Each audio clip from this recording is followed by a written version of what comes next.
two most important days in anyone's life is number one, the day that you're born, and number two, the day that you discover why you were born. And I believe that I was born to be a public servant, period. This is my first day, so be gentle with me. My name is Herb Wesson, and I am the president of the Los Angeles City Council.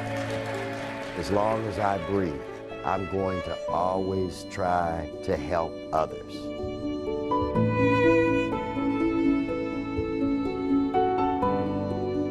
I am an ordinary person who's had an opportunity to do some extraordinary jobs.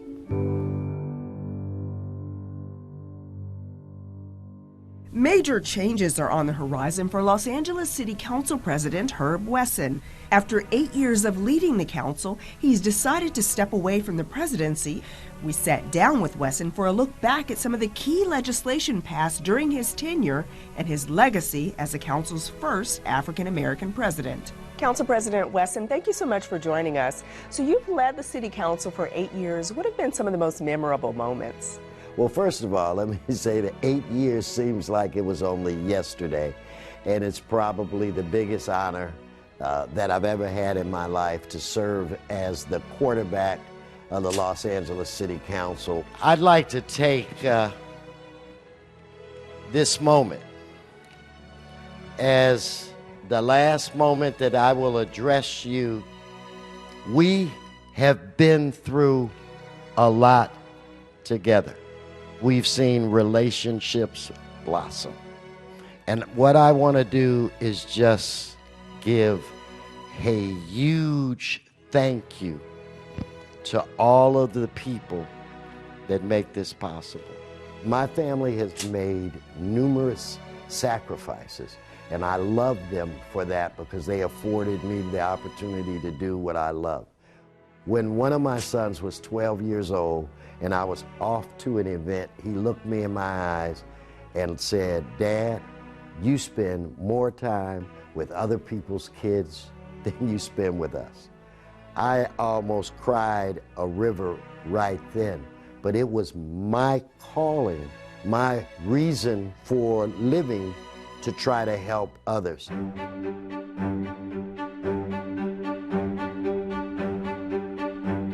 You've been very open. Homelessness touches home with you. Can you tell us a little bit about that? My life has been a wonderful life, but it's still messy. I am no different from anyone else. And when people found out that my son was on the streets, they want to talk about their aunt, or they want to talk about their nephew, or they want to talk about their daughter. It's important for everybody to know that homelessness can strike anyone. We have a great family and a loving family, and he was afforded the opportunity to do things that a lot of children would envy. But that did not spare him from suffering from depression. It did not spare him from being bipolar. It did not spare him for, unfortunately, becoming addicted to crack cocaine.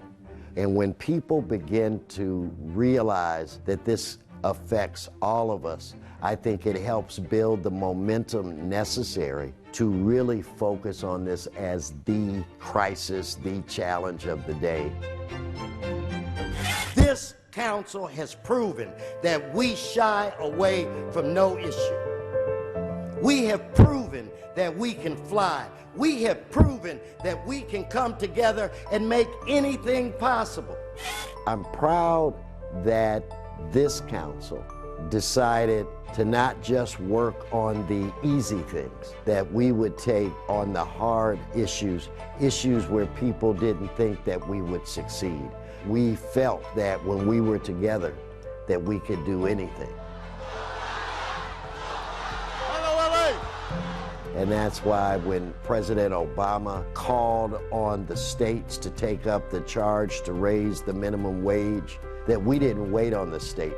We were the largest city in this country to do that. While you have states and cities throughout the nation that are doing everything that they can to suppress voter turnout, this city acted to do just the opposite.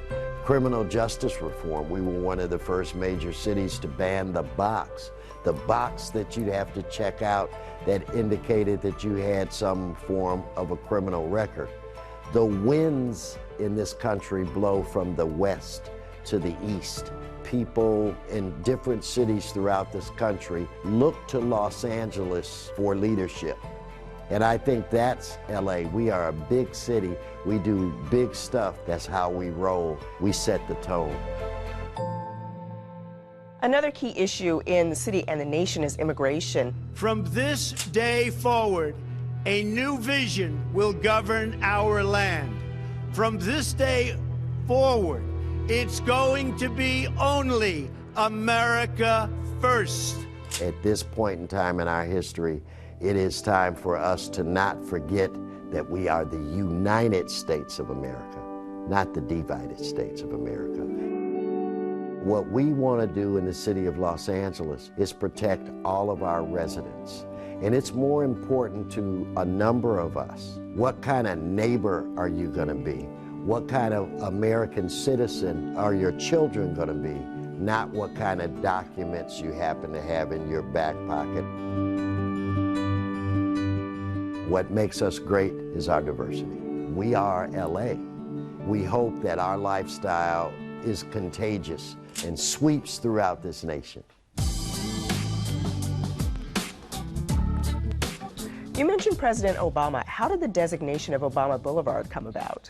There's a section of the city in the district that I happen to represent where then United States Senator Barack Obama came to officially kick off his presidential campaign in California. Rancho Cienega Park, which was located on Rodeo Road. Imagine what it would be like if we took this road and changed the name to President Barack Obama Boulevard.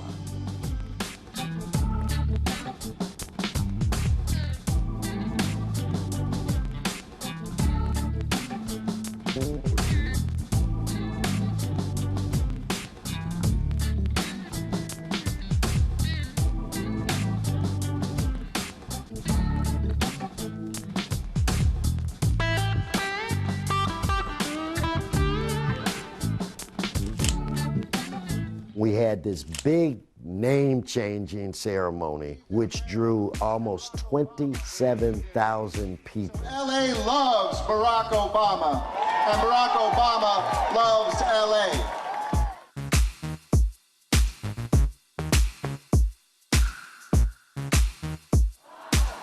Four, three, two, one.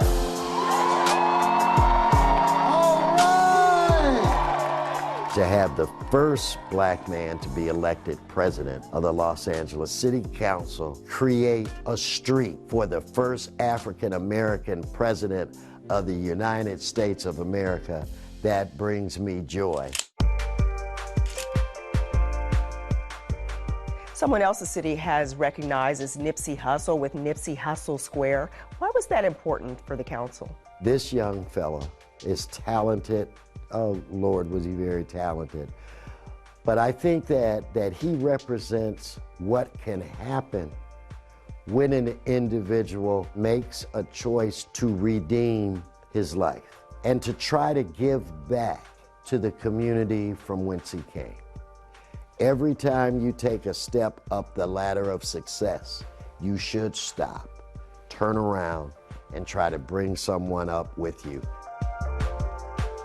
You have broken down a lot of barriers. Growing up in Cleveland, Ohio, did you ever imagine any of this was possible? My dad had maybe an 8th grade education. I was supposed to wind up working on some assembly line, maybe at his side, which would have been a good life. But the Lord leads you in different directions, and never did I go to sleep as a kid imagining that one day I would be the president of the Los Angeles City Council.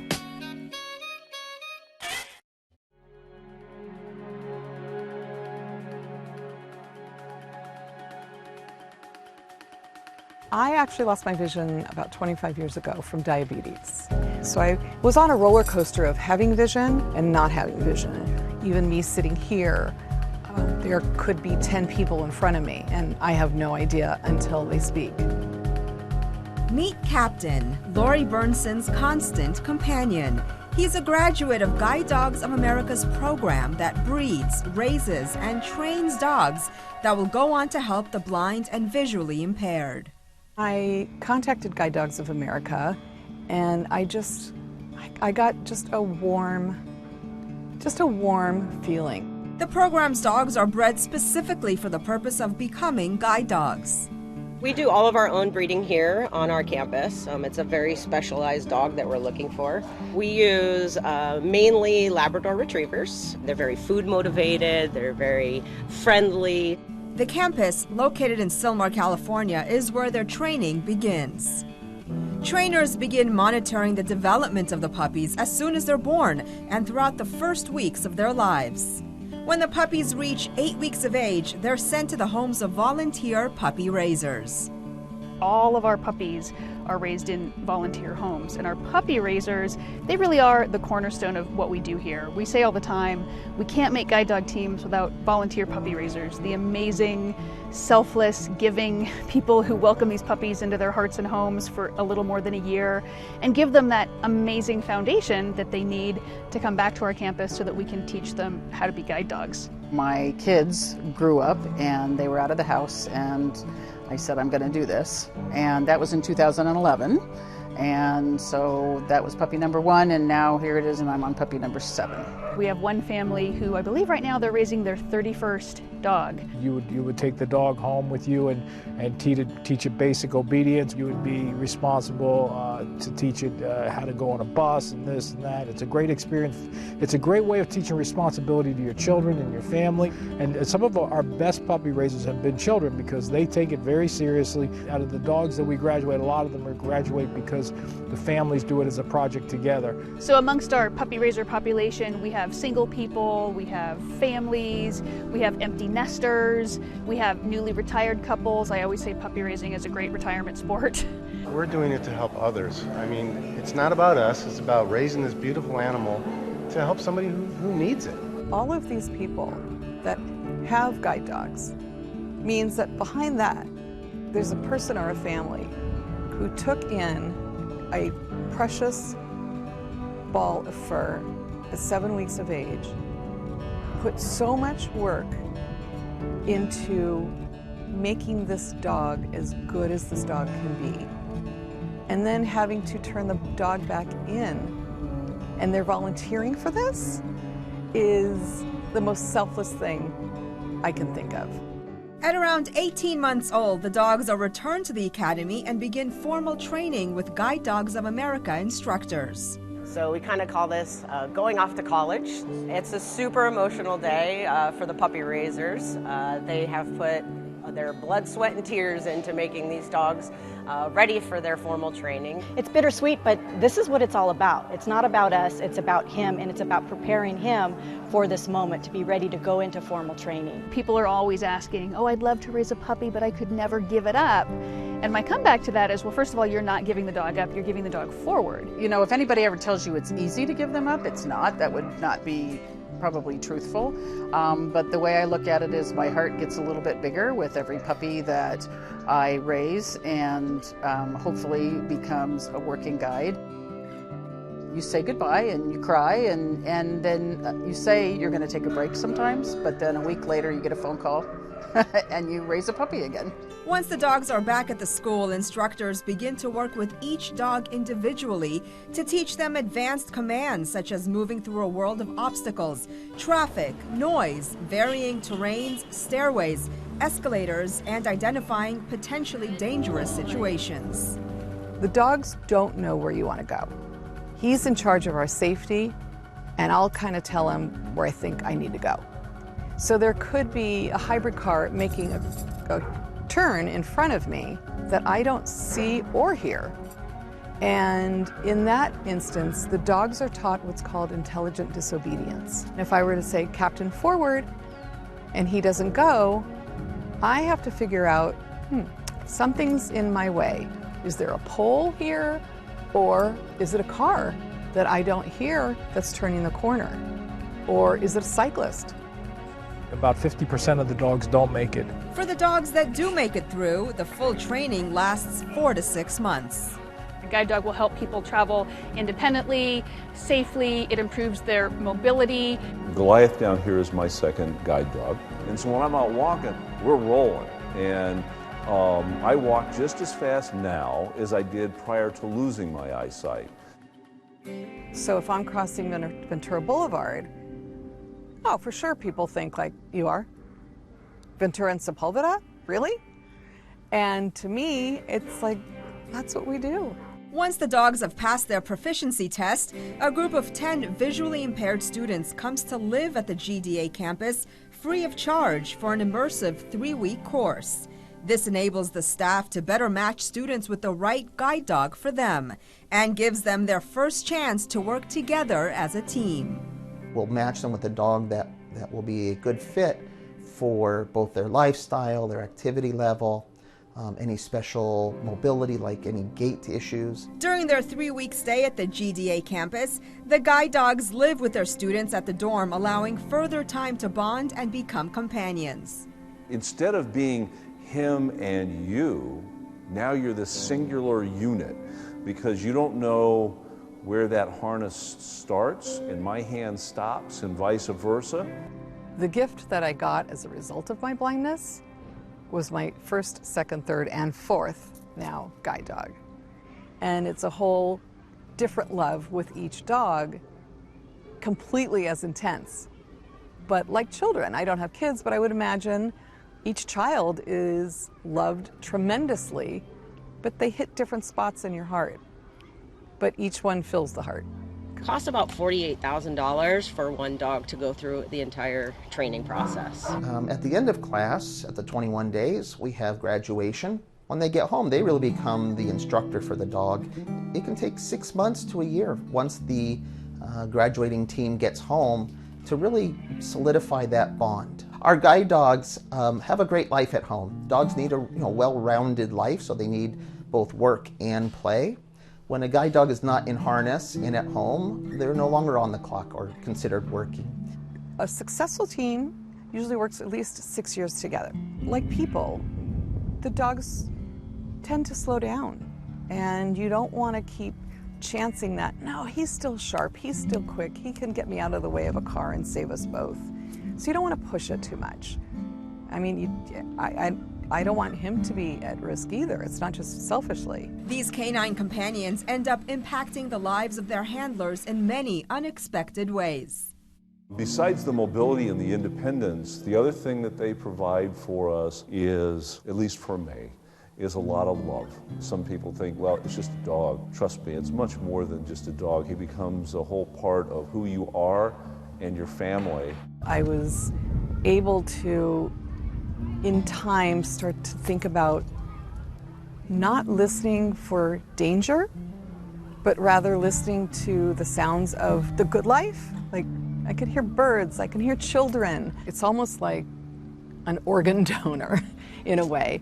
He and my previous dogs have given me my life. Members of the general public can lend a helping hand by volunteering or making a donation. With your support, blind and visually impaired individuals will receive an incredible gift of a guide dog partner. It's a lot of donations, a lot of individual donors, people leave us bequests, and so on and so forth. A lot of generosity makes this place happen. Guide Dogs of America is always looking for puppy raisers because we always have puppies that are being born. We have a number of litters that we'll be placing, so if you're interested, please check out the website, guidedogsofamerica.org. We would love to tell you more about the program. It tells you what the United States is really about when you see everybody participating towards a common goal, and that is putting these beautiful service animals in the hands of the visually impaired.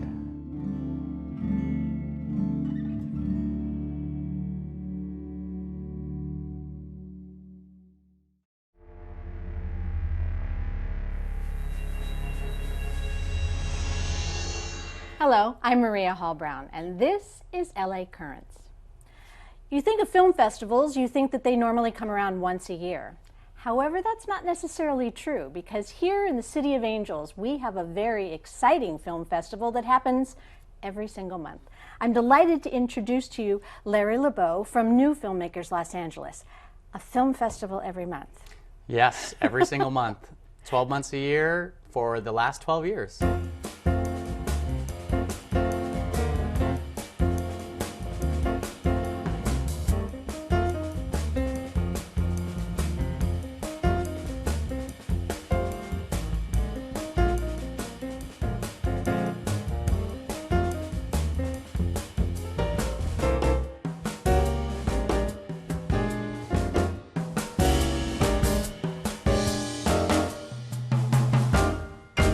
That's exciting. How did the whole process begin in the first place? So, you know, I actually moved here from New York City, and when I got to LA, I was wondering, where can I access talent? Where can I find the film community every single month? Where can I see independent films every single month throughout the year? Right. And in LA, we had some amazing film festivals. One, we still have AFI Film Festival. We had LA Film Festival, I Film Independent, but I just felt that once a year experience wasn't enough. And I also felt like for filmmakers, they really needed a place to be able to show their work year round.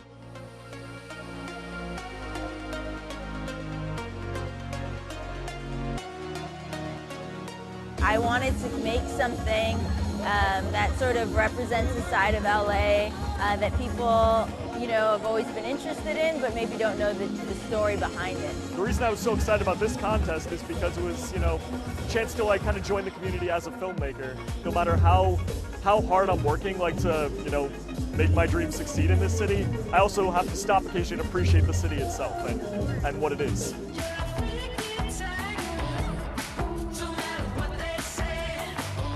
New Filmmakers provides a huge service to the emerging filmmaking community. It allows everybody that wants to be involved in film to tell their stories and give voice to their own visions.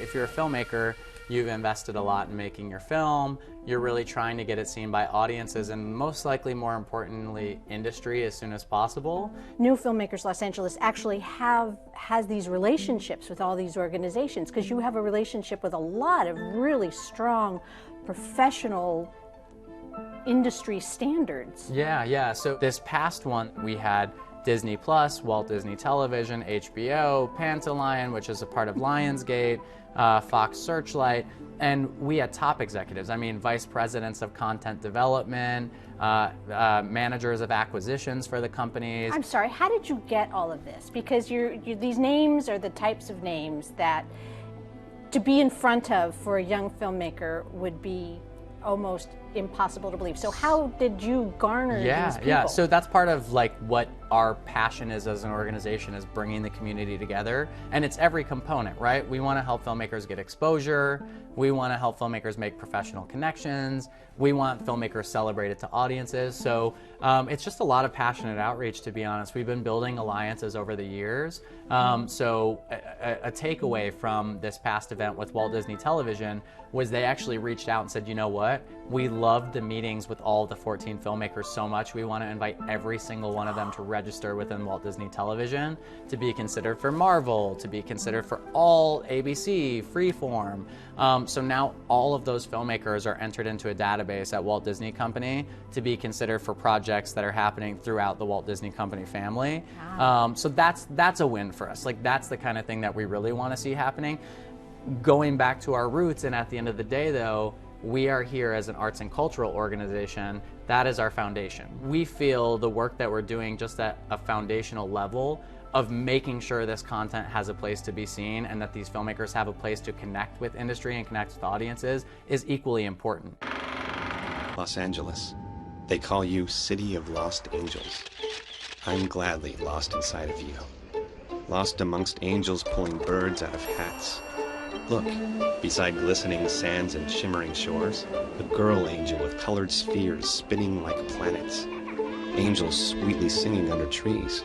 I say, Lose me, Los Angeles, to the colored tapestry called Venice. Transport me alongside the violinist soaring outside Disney Hall, past the martial artists displaying their Chinatown prowess.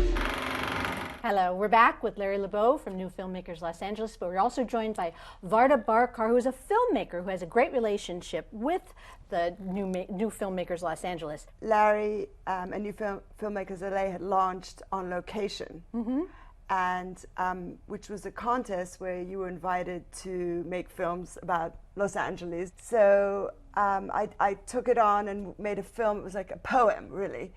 And then visualized the poem through, you know, all these different locations in Los Angeles, and then submitted the film, and then that film ended up winning the grand prize. Which gave you seed money, from what I understand, for you to be able to take your talent and broaden it into a longer format story. And the story ended up to be Big Voice, which is a documentary about a choral conductor of a group at Santa Monica High School. It used to be I just wanted a good sounding choir, but I felt like all I was really giving these kids was the ability to stand in a semicircle and sing 5 or 6 or 7 ditties, and that's it. I can't tell you what it says to me when you are not prepared and then you sit in your audition and cry. He's a little intimidating. He seemed very serious. How much did you prepare for this audition? I did prepare, but I'm nervous. It's true that he's never satisfied. I want you all to sing the same ooh vowel there. Fix it. If you've reached this bar, then I'm going to move the bar here. Folks, these are tiny details, but it's what's going to separate choirs. I think that's part of the journey and part of what makes learning incredible. Always reaching for what can come next, what can we do next, how can we push kids more? Without killing them, of course. But yeah, I had no idea what I was getting myself into when I joined. I'm a tough cookie. And the new project, you have to share, because he wouldn't tell me a thing about the new project. The film tells this story about this, you know, convergence and the transformation through music and art of the border, from an object that divides to one that unites. This all started when I read about a wizard who was changing physical matter itself with the music of Fandango. Que viva Mexico! He gathered his friends at the border to sing, perform, and dance. And that wall, built to divide us, was transformed into something that unites us.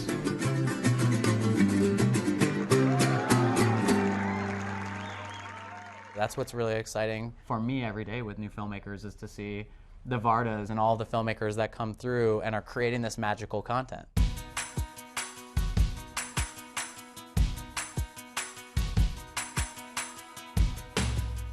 Albuquerque, New Mexico is the new home of Netflix, big studio there. But is LA still the heart and soul of all of this? Is it still got that dynamism that it had from the beginning? Definitely LA is still the heart and soul, undoubtedly.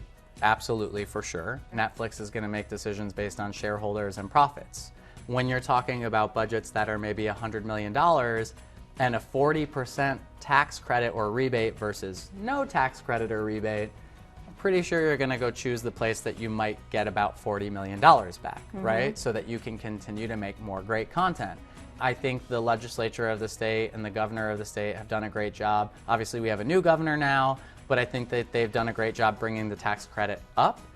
I think it needs to go up much, much more to support the infrastructure and ecosystem of production here, because as much as those credits may go to these bigger budget productions, these bigger budget productions and even commercial shoots are feeding and paying the bills of independent filmmakers who go out and do their passion projects. So the entire state of California really benefits from that credit, and it's been proven over and over and over again to generate more than it costs taxpayers. So hopefully the state will invest more in that the next time it's re-upped. So on a very practical note, if somebody is curious and wants to explore New Filmmakers Los Angeles, what's the easiest way for them to find out some more? Check out our website, which is nfmla.org. And that's LA Currents.